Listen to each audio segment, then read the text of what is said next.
Hello, everybody. Welcome to another week. It is Monday, and this is Back to the Window with Scott and Scott. I am your host, Scott Steen, lead handicapper at winnersandwhiners.com. And I'm your co-host, Scott Reichel, senior handicapper over winnersandwhiners.com. And together we team up and do this every day, Monday through Friday, 3 p.m. Eastern, help everybody try to get those winning tickets and head back to the window. David Good in the hizzle from Arizona. Good to see David. Scott, how'd your weekend go? Went really, really well. I basically lost nothing. It felt great. Really not much to complain about. Hell, I even won the NASCAR race. So, yeah, it was a pretty good weekend. Hopefully it carries over into the week. Won the NASCAR race. Scott, how did that happen exactly? You had Kyle Busch, obviously.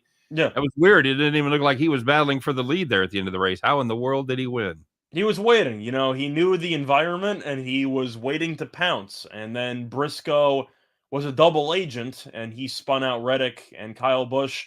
I believe the term is slingshot. So he, slingshotted his way to victory, right? Yes, sure. Yeah, from half a lap back. He wasn't even in the camera angle. And that's only a half-mile track, so the camera angle picks up just about everybody. Kyle Busch wasn't even in the shot as they were battling for the lead. Unbelievable. Very nice. I had a decent weekend. I actually been good on my NBA as far as premiums go. Hit the last 7 NBA picks. I'm happy about that. Still getting into play of the day, Scott. I took a mental health day on Saturday. I'd lost 7 in a row, so I just took the day off. And of course, the one that I liked was Milwaukee under, and neither one of them got to 100. So perfect. That was a hideous basketball game. Oh, it was just god awful. If you can't beat them, cheat them in racing. If you ain't cheating, you ain't trying. I was gonna say Kyle Busch didn't even cheat. He just stood there. Yeah, he just really didn't do much. So did you blame Briscoe for going for it? No, of course not. You all knew what was going to happen. If you ever been to a dirt car race, see the last lap, that's what happens. You get underneath them, you put a little slide job on them, you block them, and you're done. And I'll tell you what was impressive. I was shocked Reddick came in second place. Briscoe came in like 22nd. He completely spun out. But somehow Reddick came in second, which kind of impressed me. I figured he came in 10th. In true gambler fashion, I talked to you today. The first thing you mentioned is you're pissed off because Briscoe didn't get to cash his heads-up match that you had, his matchup. I wasn't pissed off about it because it ended up winning me the Kyle Busch thing. But I said the worst beat in that race was the Briscoe one over Suarez. Yeah, okay. Which we both had. We both had the same thing. It laid at 172. That hurt. So anyway, close to 200. I mean, it was a great deal. He was up 15 spots with 1 turn to go, and there you go.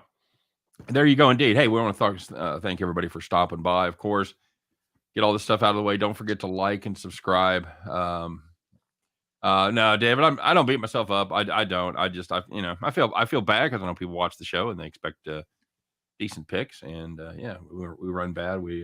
I do the same thing in real life. If you're running cold, stop banging your head against the wall, take a day off, I can reset. It's exactly what I did. So yeah, we're good. Hey, don't forget to like and subscribe. And this is going to become important because this is the last week we're going to be live on the Winners and Whiners YouTube channel. We'll probably say that again as more people join us here today. We are going to be officially moved completely to the Max Wagers Network, at least as far as the live broadcast goes. So if you're used to tuning in live, next week it's going to be all Max Wagers Network. Now, if you watch it later, you'll be able to watch it wherever you normally do it, picks and parlays, winners and whiners, whatevs. But we are really wanting people to get over there and get subscribed to the Max Wagers YouTube channel. So please do that, and we'll see you over there a week from today. So, Scott, any comment on that? So you said this is the last day or the last week? Last week. Yeah, okay. Last week. I think that's right. I was going to say you might want to make an announcement later on when we have more than 11 people in the live stream. I even said that. I even said I'll read. No, I know you did. I'm just reminding you. I'll remind you in a bit, but that will probably be absolutely necessary. So I'm definitely, I'd say, I'm looking forward to seeing what Max Wagers Network is going to look like with all the subscribers and all of the actual videos on the one central feed only. Right. So hopefully that goes well. As for my personal plays, I don't know if I'm uploading it to Winners and Whiners or not. So we'll, keep that in mind, and I'll update you accordingly. Yep. We'll see how that all turns out as well. And looks like I'm going to be, at least for a while, co-hosting Chris King's show with him. Jim is he's more of our administrative guy, kind of overseeing all the shows. And I don't think he was ever supposed to be in that role permanently. And now that non-permanently is over, he's a popular human being. They sliced Jim pretty thin, is what I'm saying. So I'm going to take a little bit off his plate as far as that goes. There may be some other guest co-hosts over there with Chris, but I'm going to be doing that right before our show. So yeah, it's going to be a great lineup as always over there at Max Wagers Network. Of course, you've got Sean Higgs doing Midday Money at noon. Allie Burns doing Morning Wood at 1 o'clock. The aforementioned Chris King and myself starting next week. Jim will be finishing out the week there, and then you and I at 2. Sean Burns or 3 rather. Sean Miller at 4, and Lenny, Nick, and Tim at 5 p.m. doing Game Time Decision, kind of wrapping up the day, talking about the line movement, weather, things like that. So. Wait, so when's your first official day with Just Parlays? A week from today. Oh, okay. That's the word. That's the word that I got this morning. So okay. We'll see. Do I sub to this channel too? Yes, Calvin, please sub to both channels, to the Winners and Winers channel and to the Max Wagers Network channel. I want to make sure that we get you in both spots, and we'll be over there, like I said, live a week from today. So, DraftKings, Scott, cool place. I like DraftKings. I like what they're doing. We've got a great promotion going with them for Major League Baseball through the end of this month. Any $5 money line bet in baseball wins you $200 worth of free action over there at DraftKings, regardless of whether you win, lose, or draw your baseball bet. So I guess it's a little tough to draw a money line baseball bet, so never mind. Win or lose, you get the $200 in free bets. You've got to be in Arizona, Colorado, Connecticut, Iowa, Indiana, Louisiana, Michigan, New Jersey, New York, Pennsylvania, Tennessee, Virginia, Wyoming, or West Virginia. I've been everywhere, man. You got to be 18 years or older, except in where, Scott? 18 years or older, except in... Excuse me, 21 or older, except for the 218 states. What are the 218 states? Delaware? Nope. It is. New Hampshire? Is it New Hampshire? It's New Hampshire is one. Delaware is another one, but apparently DraftKings isn't in Delaware. So take that, Delaware. It's New Hampshire and pew, pew, pew, pew, pew, pew, pew. Yeah. Texas? Wyoming. Cowboys. I was going to say, I don't think gambling's legal in Texas. But I remember New Hampshire was one, and I remember Delaware was the other, but apparently Delaware's not cool enough for DraftKings. Yep, there you go. So, like I said, you got to have a DraftKings Sportsbook account. Put your wager $5. There you go, between today and the 1st of May. And promo code WAW video, Winners and Winers video. The link is in the description of our video for today. Scott, I know Caesars is doing something cool. Want to tell everybody about that real fast? Yeah, sure. So, of course, if you like to bet on anything, the one thing you would like is an insurance policy. Yes, sir. And they got you covered over at Caesars, because if you bet $1,100 on your first bet, you end up getting it back if it loses in the form of free bet. That's up to $1,100. So if you only want to bet $500, for example, then you're still in line for the promotion. But it's a great deal because it allows you to gamble on something with a way of getting your money back if it loses. The promo code is ATSWIN SCZR. And if you do that and you've never used Caesars before, your first bet is going to be guaranteed. There you go. Up to $1,100. Cool thing. Like I said, ATS wins Caesar, ATSWINSCZR. And the link is in the description of the video for that, as well as is the code. So, Scott, let's find out what happened yesterday. Over the weekend, there was a lot going on. We had basically 3 days action we got to catch up on. So let's find out who were the winners and whiners this weekend, Scott. Who took it in the shorts and who took it to the bank? Who's counting that money and who's pulling out their flip phone and calling the cops?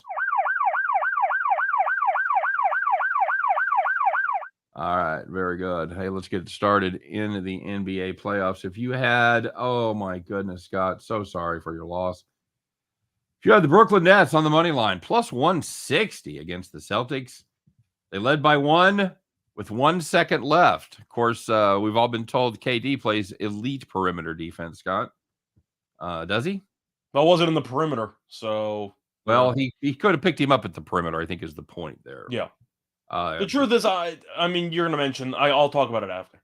Tatum hit the layup at the buzzer. Nets lose by 1. Congratulations. Tear those Nets tickets up. They were down. They came roaring back. They were in a position to win. Couldn't stop that last layup. Call the cops. I was on such a heater over the weekend gambling that even though the Nets lost, I had Tatum over 30.5 points. And the layup at the buzzer gave him 31. There was one of those weekends. 29 going into that last shot. Yeah. I mean, it would have been a bad beat anyway because he scored 0 points in the final 9 minutes of the game before the final layup. But still, that was definitely an interesting ending. We'll go back to that because that's one of the best playoff games, at least for game 1 of a series in a while. But anyway, switching over to hockey, if you had the Blue Jackets plus 1.5 against the Ducks, they trailed by 1 goal with less than 1 minute to go. You know they're pulling the goalie, even though Columbus has nothing to play for. And Anaheim scored. With 56 seconds left, the Blue Jackets lost by 2. And in kind of a microcosm for people that bet on the Islanders a lot this season, they were going up against the Maple Leafs, playing them on the puck line plus 1.5. They trailed by 1 with less than a minute left. Empty goal. Just keep it out of the net. Just keep it out of the net. Nope. 9 seconds left. There it goes. Boop, right in the net. Sorry, Islanders lose by 2. Islanders ain't going to the playoffs, and Toronto is. If you had the boys in blue there plus 1.5, so just call it a season. It's over. You said that you watched a decent amount of that game. How good is Sorokin? Yeah, very good. He's amazing. The fact that you even were sweating that Toronto cover, I know call the cops definitely fits the situation. Toronto probably should have been up by 5 goals. Yep. Sorokin was standing on his head the entire game, but yeah, it is what it is. Very little defense there for the Islanders. Yep, horrific. Definitely true. Toronto, though, good team. Yep, they really are. Scott, there was some good news out there, and perhaps you had a good weekend. Maybe this was some of your bets. You know who you were. You had the nice, easy time of it. No sweat required because you were sitting in the rocking chair. So the first one in hockey, if you had the Blues and the Predators over 6.5 goals, can I interest you in 8 goals in the second period alone? The game landed 11. Very nicely done. Very nicely done indeed. And if you had the Heat over the Hawks, the Heat team, a team that I picked to reach the finals. Good team. They got off to a nice start. 6.5 over the Hawks. That was no problem. They led by 19 at halftime. No taking their foot off the gas. I'm going to show them who their daddy really is. They end up winning by 24. The Heat is on. And the last one, the Heat is on. Yeah, if you had the Pelicans and the Suns under 224.5, I actually gave that out as a lock on Twitter. Pretty solid first half because the Pelicans only scored 34 points. You had 87 points in the first half, picked up a little bit in the second half, but I mean, you didn't get 140 in the second half. Game landed 209. Yep, that was a premium that we had as well. That was they don't get a lot easier than that, but they literally put up 17 in each of the first 2 quarters. It was a clinic. Then the Pelicans scored more points in the third quarter than they did in the entire first half, but it still went under pretty handily. Ninja said he wants to be a guest on the show. We should do that. We should have a guest spot one day a week. Like a call-in section, but on an actual live stream? Yeah, put them on a live stream. I'm in for that. You want like a brief 4-minute question cameo thing? Yeah, something like that. Like give us your best pick for the day. Maybe we'll come up with a I know there's a guy that does local sports talk, and he does every time he has a guest on, he does the final 4. Okay. And ask him just 4 random sports questions. So maybe we could steal some hybrid of that and rebrand it and call it our own. I'll think of a name for that, but I like the idea. Okay. All right. Yeah, I like that, Ninja. We could have it on it. And we've obviously set the bar pretty low for looks. So It doesn't matter what you look like. As long as you got a camera, you can the hat complements my good features. Yeah, it really brings out something there. Brooklyn choked by not trying to score a 2 and making it a 3-point game. I can't argue with that. I mean, you want to actually go back to the actual game itself, if you'd like. So, I was asking because I don't know if you watched it. It was a pretty crazy game. I watched the end of it. I watched the last quarter. That's all you needed to watch. I mean, when you come back from 15 down and it comes down to the wire, you kind of only needed to watch the fourth quarter. But the last possession with the scramble, I know you can criticize Durant for his defense. Last possession didn't really bother me. It was a mad scramble, smart pump fake. You had two people that jumped on and tried to block it, and it led to a layup. It was just a frenzy. I'm shocked Boston didn't call a timeout. So I'm not really bothered at that possession. The two possessions that bothered me were the two possessions prior, where the Nets ended up hitting that three-pointer from Kyrie. They were up 3. Out of the timeout, they immediately let Jaylen Brown get a free layup in 5 seconds, which will let Boston go 2 for 1. That made no sense at all. Right. And then I have no idea how Steve Nash doesn't take a timeout in your final offensive possession of the game to organize something. And instead, you settle for a 35-foot fadeaway three-pointer by Durant. I don't know how Nash doesn't take a timeout there and at least draws up a play. So those were the two possessions that bothered me.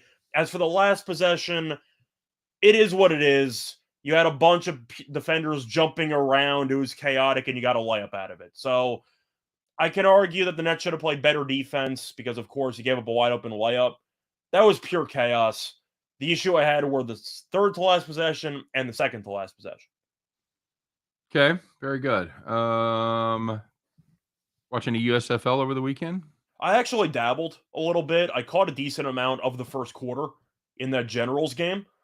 A couple of early touchdowns there. You had the 50-yard bomb or so in the first drive. Yep. But the game was close. Generals lost, so they're going to fit right in with New York and Jersey because, besides Buffalo, teams in my area aren't exactly winning many games.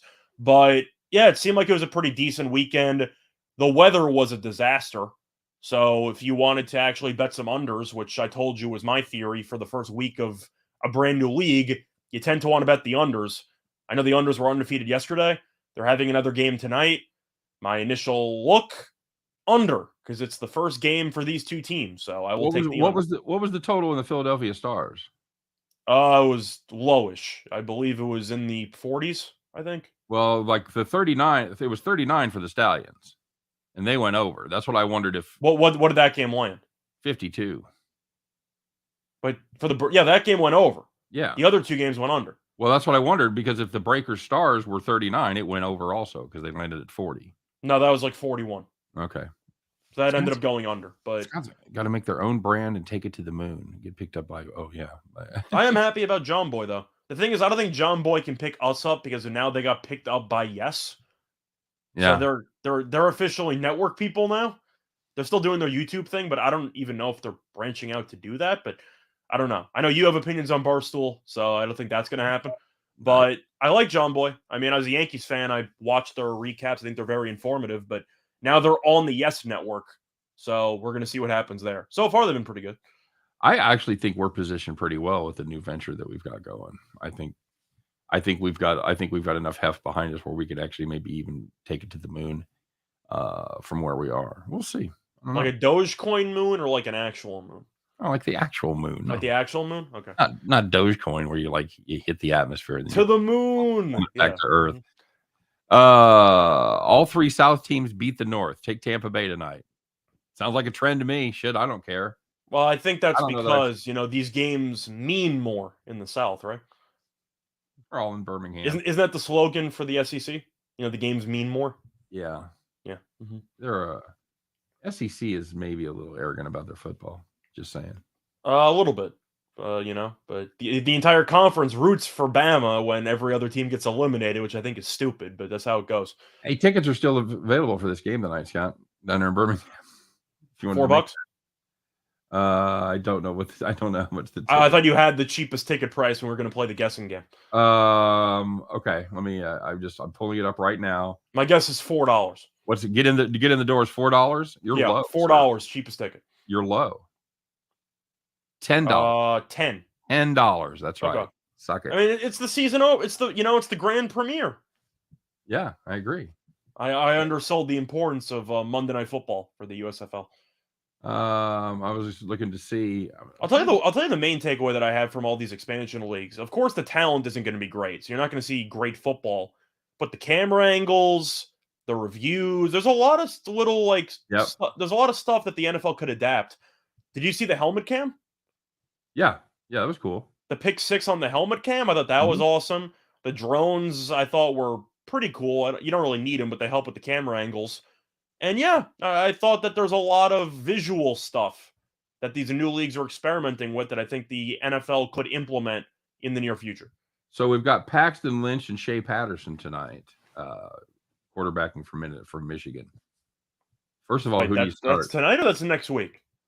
Isn't that tonight? Oh, I know. Michigan already played, didn't they? Sorry, yeah. Yeah, because Lynch had a grand total of 1 yard. Yeah, it wasn't great. I saw those stats. It was bad. Yeah, and then okay. Let me go. I think there is a game tonight, though, but I think you're just mentioning the wrong teams. Is Pittsburgh playing tonight, right? The Maulers? Yeah, I think that sounds right. The Maulers. That's right. It is the Maulers. And you got any thoughts there? Any thoughts on the game itself? Under. Okay. And I said, no matter what, first week of a new league, I'm going to lean to the under. All right. Fair enough. You know who the quarterback is for either team?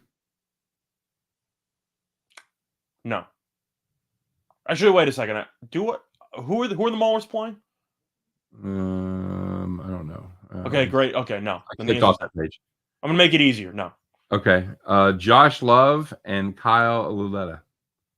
Okay, Lauletta I know because he was in preseason with the Giants and the Browns. They're playing the Stars, by the way. Josh Love. I'm trying to think if he was on San Jose State or not. Very good. Very good. San Jose State. That is correct, sir. I wasn't aware he was good enough to make it into the league. So that's the thing, is that if you tell me the names of the quarterbacks, I probably remember them because I watched a lot of college, and as you know, I'm not afraid to gamble in preseason football. So I know a lot of these guys. How about for the Stars, Brian Scott and Case Cookus as your quarterbacks? Okay, Brian Scott won MVP of, I want to say, the Spring League, I think. Don't quote me on that, but I'm pretty sure. Okay. And I don't know about the other one. Where'd he go to college? Who? Brian Scott. Oh, he went to some BS college I never heard of. Occidental. Very good. Case Cookus, Northern Arizona, sir. There you go. Yeah, I think he was on the team that might have beaten Arizona a couple years ago. Maybe. I've got to like Pittsburgh there just based on the quarterback matchup. Which one has Lauletta? Yeah, that one. I like Lauletta. Yep. They had one play where they said a laser measured the ball 34 inches away from the first down. They have a laser in football? I guess. They officially said that they were going to be using a chip in the football to measure instead of using the chain gang, which I feel like is definitely going to be a solid point because a lot of people hate the way that it's all, I'd say, I don't even know if I call it a subjective, but these referees in the actual NFL are awful at measuring footballs. It's inexact because that's the word I'm looking for. If you've seen what they do, they have a little clip that they put on that marks the yard marker, and then they run it out and they match up the clip with the yard marker. But I mean, a lot of times those measurements come down to quarter inch, half an inch, and it's just inexact as far as those kind of. But the point is that, of course, when you need an inch and they measure it incorrectly, and it's going to stand because they can't overturn it, then a team gets screwed. So the fact they have a chip or a laser, whatever you want to use, to get an official spot, I mean, how am I not in favor of that, right? That's an innovation I'm a fan of, as long as the chip isn't noticeable when you throw the football. Yeah, agreed. Paxton Lynch played like himself. Very good. Lynch fumbled accidentally. Yeah, Dost, I was a fan of Tiamu. I thought he was pretty good at Ole Miss. I know that he was pretty good in the XFL as well. He's decent. I mean, we'll see. Once again, you have a lot of guys who are playing for the first time with each other in an actual game environment. And you have first-time play callers as well, because a lot of these coaches either have a little bit of head coaching experience or not much, or they haven't coached in a while. So it might take a little while for both teams to potentially get going. Tiamo was in camp with Kansas City, too. Yes, he was like the first guy to get COVID on your team. Yeah, absolutely. He was the scout team guy, I thought. He was the scout team COVID guy. This week we're gonna find out what it's like if the other quarterback gets COVID. He was the one who was simulating Lamar Jackson, right? Yeah. Yep. Exactly right. He didn't do a good job because you lost that game. So I wonder why. David Good said he would pay money to see all blind football players play. Am I going to hell if I laugh at that? Can I even laugh at that? I think you can. Okay. I mean, they've had blind snappers in the league. Now I'm assuming it would have to. There probably exists. You probably have like a sound effect ball that is playing some type of audible noise, so that way you can actually track where the ball is. Yep. You do that in baseball. Yeah, I've seen people with the balls, and that's Hmm? it makes me when I go out there and strike out and slow pitch softball, and then I watch a blind person hit it. That's really the self-esteem Yeah, it boost. sounds like a smoke alarm. It's just a beeping sound that goes off when they pitch you the ball. Jordan Love and Jordan, I love you, says Bronco Devil. Big rain tonight in Birmingham. Is it still? I know Under. they've fighting weather all The weather is going to be bad, so I still like the under. I mean, Okay. the quarterbacks matter until you realize they can't throw the ball in a monsoon. I would say your $4 target point for tickets to the USFL games probably won't take long to get there, since they're all being played in Birmingham. Tickets should be free if you're going to be going there and it's going to be pouring rain. Is that a weird deal that they're all in Birmingham? I thought it was weird. I don't know that I understand the concept. I'm guessing they can't afford travel. I guess. No, you save a lot of money that way. You have we one spent- venue, you don't have to rent out a bunch of stuff. Like, I feel like it's convenient that way, but We blew our budget on RFID balls. I mean, what do you think? The only thing I could think of is that they can't afford to have all these stadiums being used. I don't So they know have that to use one stadium. I don't know that it's the stadium usage so much as just the travel. I think you got it right the first time. Yeah, it's both. Moving the entire team, putting them up for a night or two, and Mm-hmm. the Motel 6 they are not cheap. So Yeah. They'll keep the light on for you. ever been to Birmingham? Alabama? No. Yeah, beautiful place. Never been there. It's not. I don't know. It's okay. That's one of my favorite team names, though.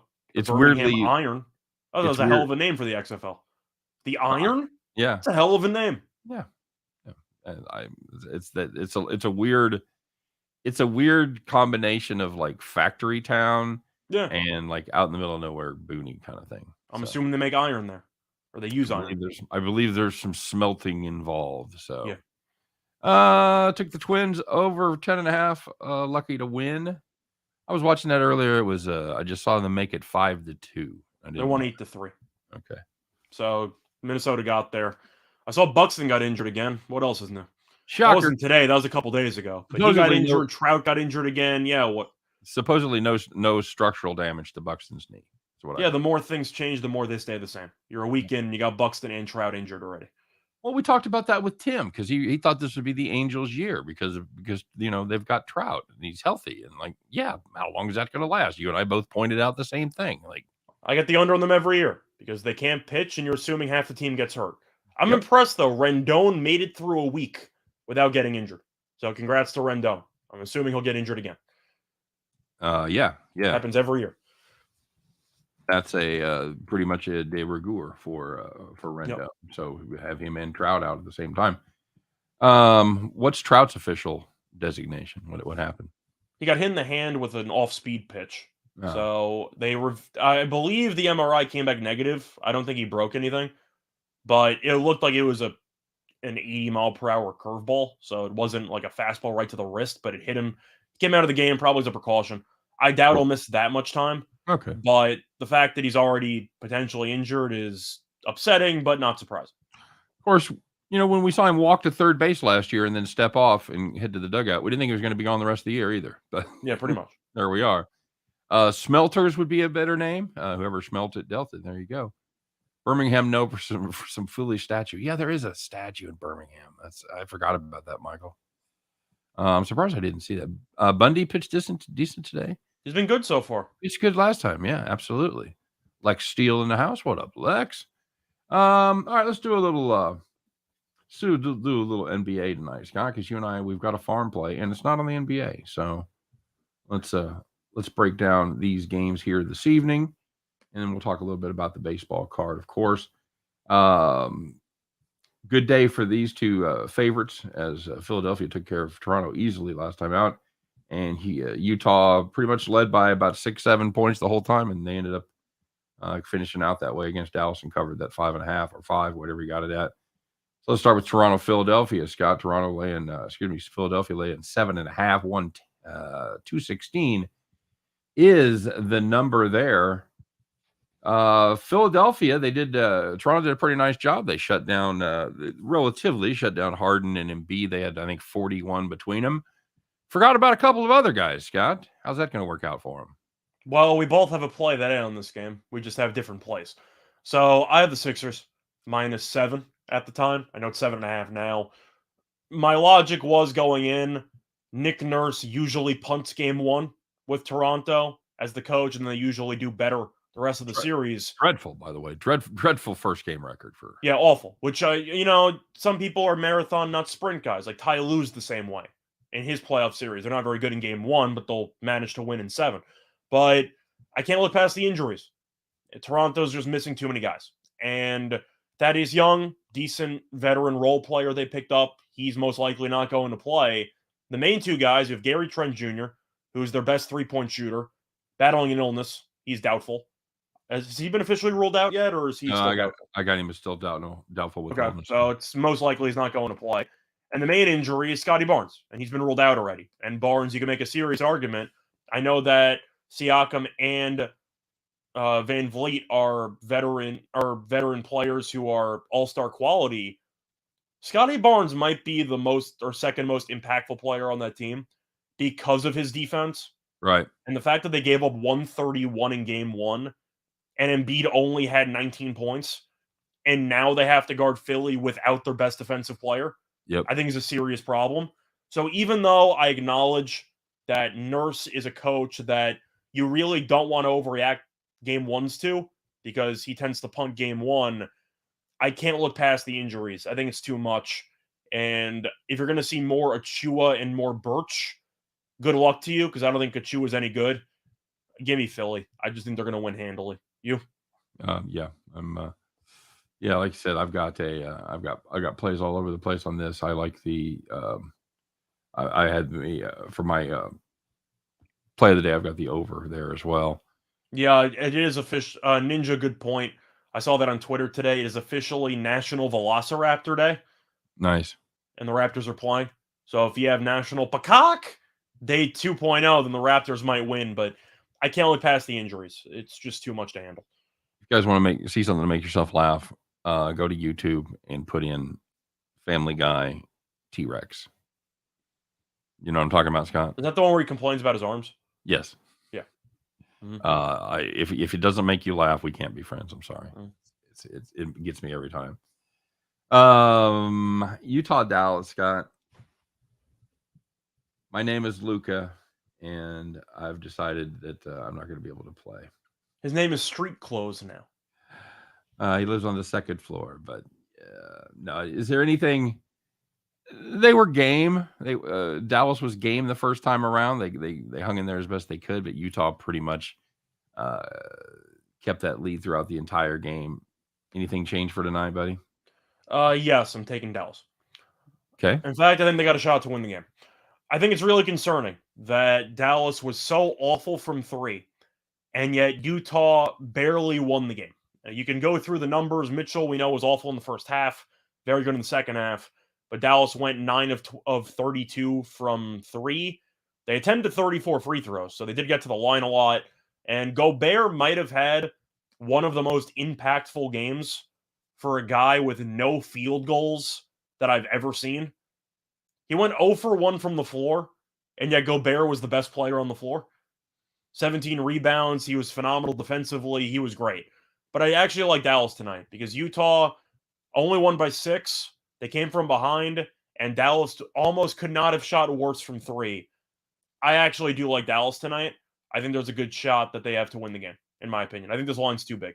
Okay. Yeah, I don't hate that. I would lean that way just because now they've had a game without Luka. They've had the personnel. They've given them an entire game to get right. I mean, defensively they looked fine. Just offensively they sucked. But you're hoping that a couple of guys can make more shots. Hell, Dinwiddie missed what, like 8 free throws in game 1? Yeah, they would have covered had he made even half of those. So Dallas hung around. He was 10 to 16 from the line. That's what I'm saying. He wasn't good. But he missed everything late, it seemed like. Correct. So the point is that do I think Dallas can do enough to hang around against a Utah team that really struggled offensively? We mention this theory all the time. If you like favorites, you kind of hope for a higher scoring game because you have more points. But in a low scoring game where the total's 205.5, I actually don't mind the under in that game, to be honest with you. But if you're looking at the first team to 100 wins or the first team to 95 wins, I'm not going to lay points. Yeah, this is a Dallas team that knows how to play defense. They played very good defense all season long. That's how they've been getting it done. So, Bronco Devil talking about Mitchell over 27.5. Yeah, I think somebody's got to score. He had 32 the first game. Of course, Bogdanovich He had had 32 20. and he had like 9 in the first half. Like he was useless in the first half. He took Yeah. over the game. Yep. So I don't mind that. I'm trying to think of what else I would look at. Gobert rebounds. I feel like I'll have to be tempted by. He had 17 in the game, but he had, I think it was 10 at the half. And based on how valuable he is defensively, they have to play him like 35 to 40 minutes every game because defensively he covers up so many mistakes that the teammates make here. Right. Besides that, I don't mind Dinwiddie assists over. He had 8 in the first game. He played 36 minutes. Him and Brunson really have to play 40 minutes.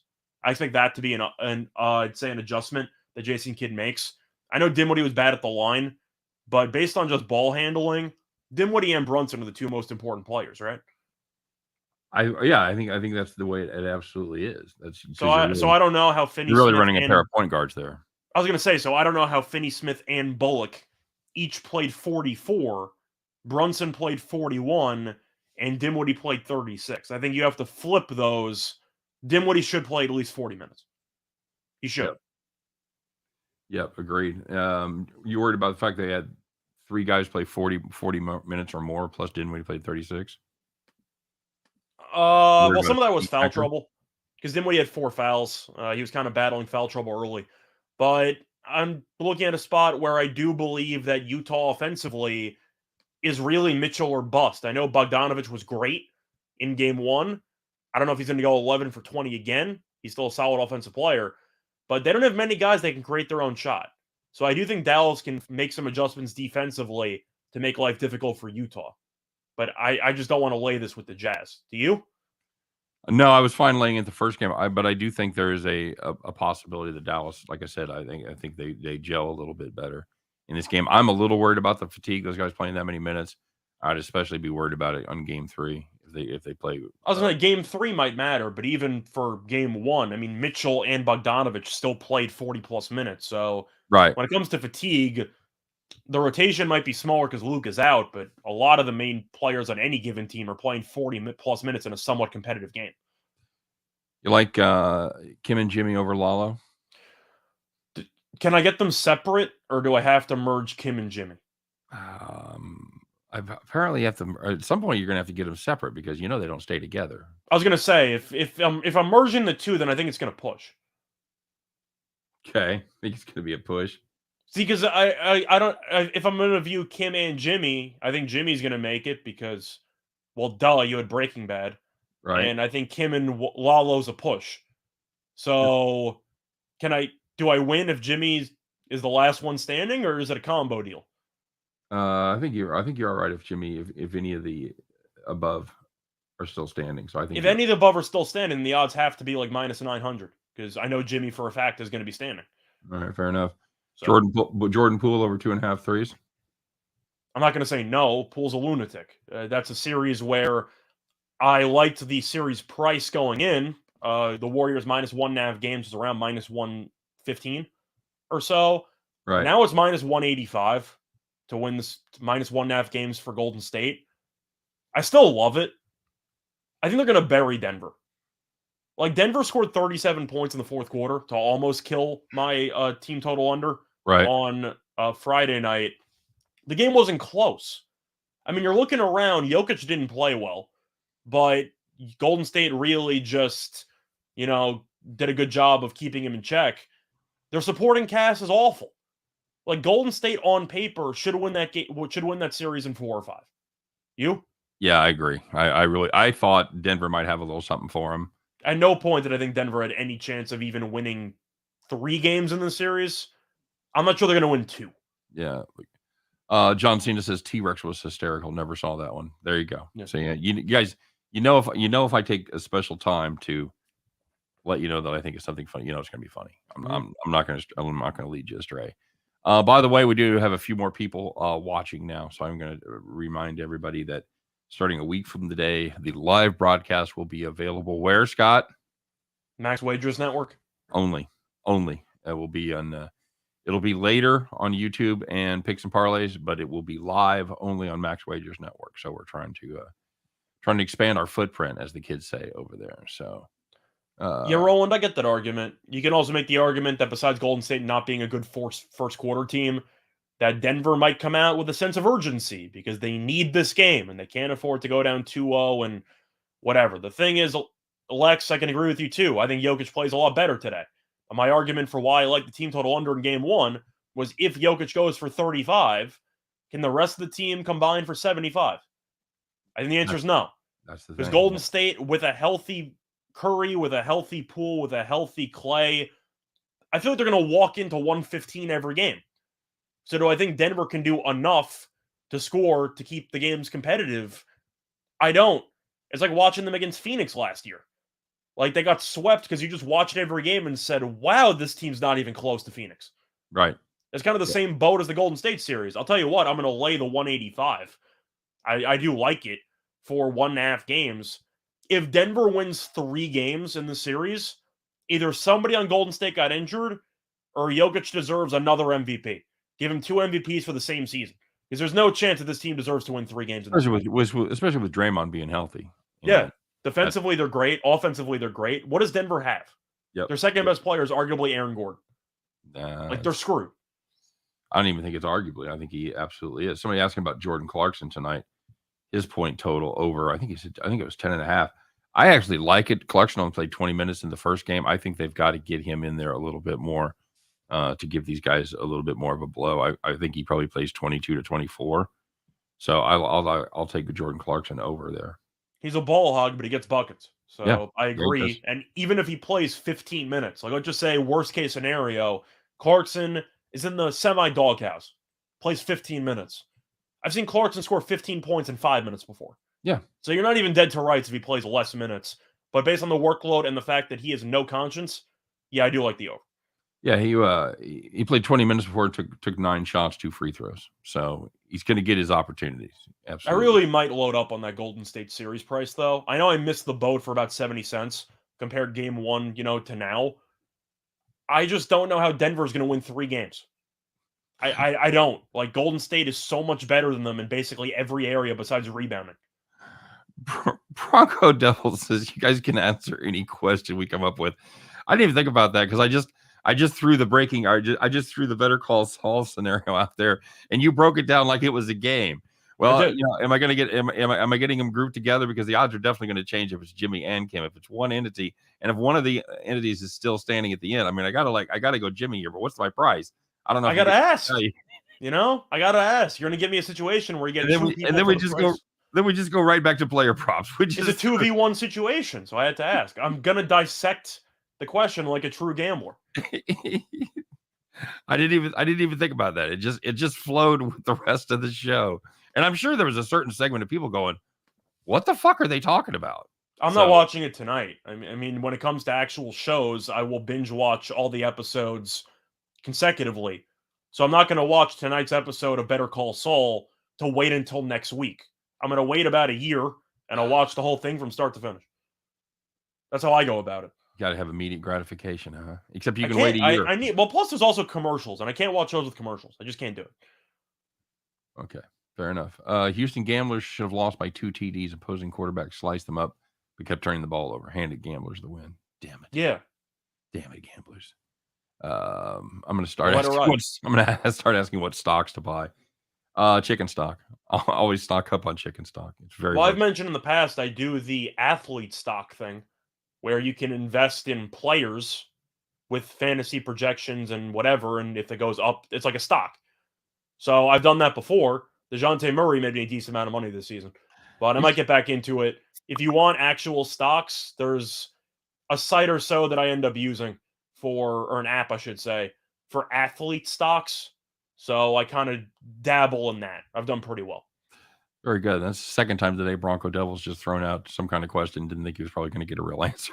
I'm going to answer everything that we got, okay? We only have 3 NBA games, and we have a play today, both of us on one game, and the other game, we just basically covered all 3. I mean, I mentioned Golden State series price.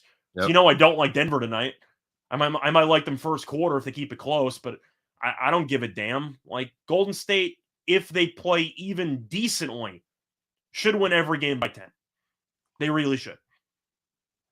JC Stone, American Idol winner thoughts. Because it was a 3-hour. That's out of my expertise. I'll take this one, Scott. Because it was a 3-hour show last night, my wife fell asleep halfway through it, so that's our show we watched together. So I didn't get to see the last 90 minutes. So I'm not sure who was left off the top 20. I liked the two construction country guys. I think both of them have a good shot. I hope the other one made. I saw the black guy that worked with Travis. Was it Travis Scott? Robert Scott? I don't know. Travis Scott's the rapper. Who's the country singer? Jim. I'm sorry, Jimmy Allen. Okay. He worked with Jimmy Allen last week. I think he's really good. I like the other guy. I think the other country kid's really good. Yeah, that's I don't know. I don't know if I see odds yet on that. You know, Scott, I had a big hit one time when I worked in LA. There was a stock market for movies, and I saw an early videotape of the Blair Witch Project. These guys had this video. They said, you got to come over to our house and watch this video. They found it's weird. So we didn't know it was a movie. We went over there and it was supposedly like the real deal. So I saw that and scared the shit out of me. So then I saw a month later, Blair Witch Project, I can buy Blair Witch, and it was like really low. So I just loaded up on Blair Witch Project and it went crazy. It became the biggest indie movie of all time. I was going to say, that movie I heard is not very good, but it's been seen by a lot of people. Yeah. I mean, it's as far as a high quality movie, once you know the secret that it's not real, it's not a good movie. If you go in with some kind of preconceived notion that it could be They're real, in the forest and shit. I mean, it's much better. Yeah. By the way, Chris, the name of the site I use for the stocks is called Prediction Strike. So I use that. You can download it, check it out. They have UFC, they have NBA. They actually added baseball recently. So if you do want to add some baseball players to your stock portfolio, you can do that. But I've done it with UFC, done it with NBA, made some money. Yeah, been a pretty good time there at Prediction Strike. All right, very good. Any thoughts on baseball today before we get to the reason for the season, the reason everybody's still hanging out?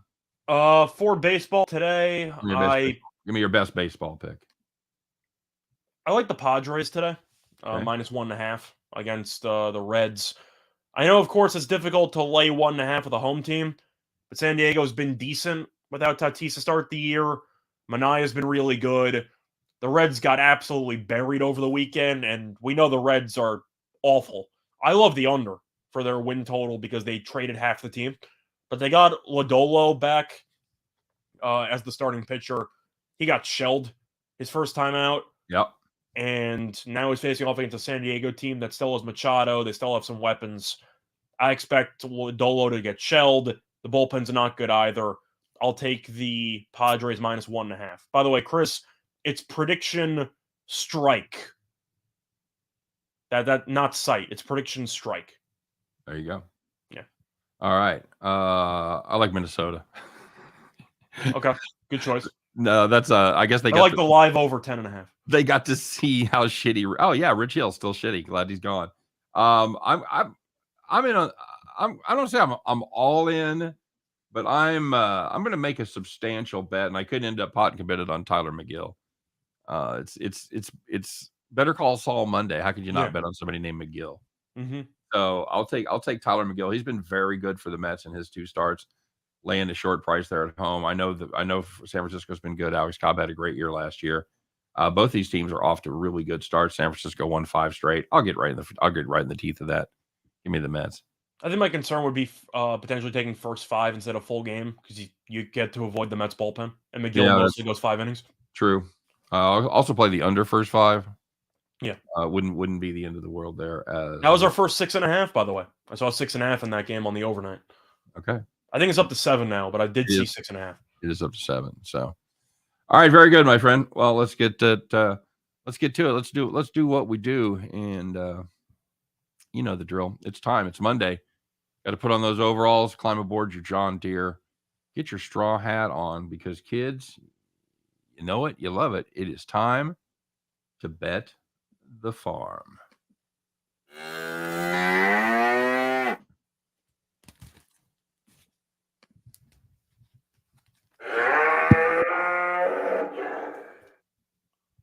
right, very good. And here it is. It's farm day. Every day's farm day around here. Scott, I know we had a farm play on Friday. We'd lost a couple in a row. We kind of needed a victory. How'd we end up doing? We had the over in the Angels and Rangers game on Friday, and it went over. Hey, cue the banjos.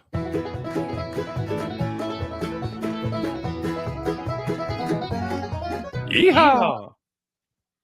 All right, very good. Well, my friend, can't quit now. We got to have a farm play for today. What do we got cooked up? So we're going to hockey, and we ended up not doing the main segment that we were going to do. So yeah, it is what it is.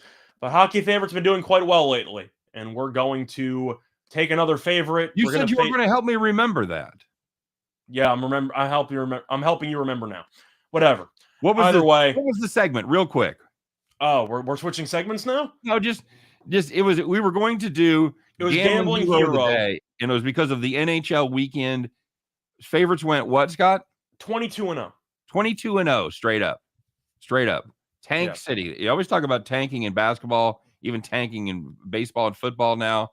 I think we're ignoring the elephant in the room here. 22-0 were the favorites. All right. Anyway, so this is playing off of that theme. Yeah, we're going to take another favorite, and we're going to fade the worst team in the league. We're going to take the Carolina Hurricanes minus 2.5 goals at plus 105. Couple reasons why. Main reason, Arizona's terrible. The Coyotes have lost by at least 4 goals in each of their last 6 games. They've lost each of their last 3 home games by at least 4 goals. Meanwhile, Carolina is tied for first place in the Metropolitan. They are kind of in the middle of a massive choke job, but they have a pretty nice, I'd say, tune-up game here to get back on track against such a bottom feeder that's been getting buried recently. I believe the Coyotes lost 9-1 over the weekend to Calgary, but Carolina offensively is still great. They have 100-plus points. They should do pretty well here. And Carolina's done well in the head-to-heads. The Hurricanes are 4-0 in the last 4 meetings. We're going to fade the Coyotes because this team is just losing handily every single game, and Carolina could really use this game to potentially build up a 2-point lead over the Rangers for first place in the Metro. We're going to take the Hurricanes minus 2.5. All right, very good. On a day of NBA playoffs, we're taking a hockey play. That's right. Sometimes that's where the value is, and we do have some basketball plays that we like in various other formats. So that's going to do it for the Bet the Farm play here on Monday. That's going to do it for the show. We thank you guys for stopping by. Of course, don't forget to check out all the other offerings on the Max Wagers Network. Don't forget to get subscribed to the Max Wagers Network. Same deal. You'll get notified whenever we go live, et cetera, et cetera. All right. So we'll be back to do it all again tomorrow at 3 p.m. Eastern, 2 p.m. Central. Scott and I will stop by and do our very best to help everyone here in their journey as they attempt to head back to the window.